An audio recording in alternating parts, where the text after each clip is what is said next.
Happy Onam കേട്ടോ.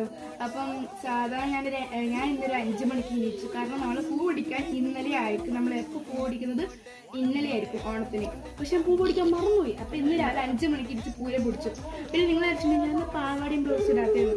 പൂ ഇട്ട് കഴിഞ്ഞപ്പോൾ ഞാൻ ഒറ്റ ഉറക്കമായിരുന്നു. അതെൻ്റെ ഓണിന് പാവാടിയും ബ്ലൗസ് ഇടാൻ. പിന്നെ എൻ്റെ വിഷ് എന്ന് പറയുന്നത് ഓണക്കൈ എങ്ങനെയുണ്ട്? ഞാൻ ബ്യൂട്ടിഫുൾ ആക്കിയ പ്രാവശ്യം എൻ്റെ ഹാൻഡ് നെയിൽ പോളിഷ് എനിക്ക് ചേർന്നൊരു നെയിൽ പോളിഷ് ഇട്ടിട്ട് ഒരു റിങ് ഞാൻ വാങ്ങി എൻ്റെ ഫേവറേറ്റ് ആയിട്ട്. അപ്പം എല്ലാവരും ഒന്നും കൂടി happy Onam. Look at my flower.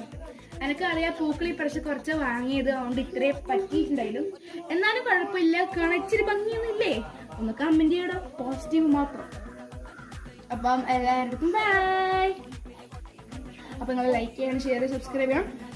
Comment ബോക്സിൽ ഹാപ്പി ഓണം കൊടുക്കണം കേട്ടോ. അപ്പു എൻ്റെ നായ കേട്ടോ. അപ്പോൾ അപ്പുവിൻ്റെ ഫസ്റ്റ് ഓണമാണ് ഈ പ്രാവശ്യം. ഫസ്റ്റ് ടൈം ആയിട്ട് വിഷു കഴിഞ്ഞു, ഇനി ഓണം കേട്ടോ. അപ്പൂനെ നമ്മൾ പുറത്തിറക്കുന്നില്ല ഇന്ന്, കാരണം ആ പൂ പുറത്തിട്ടുണ്ട്. അപ്പോൾ ചവിട്ടി നശിപ്പിക്കുവേ.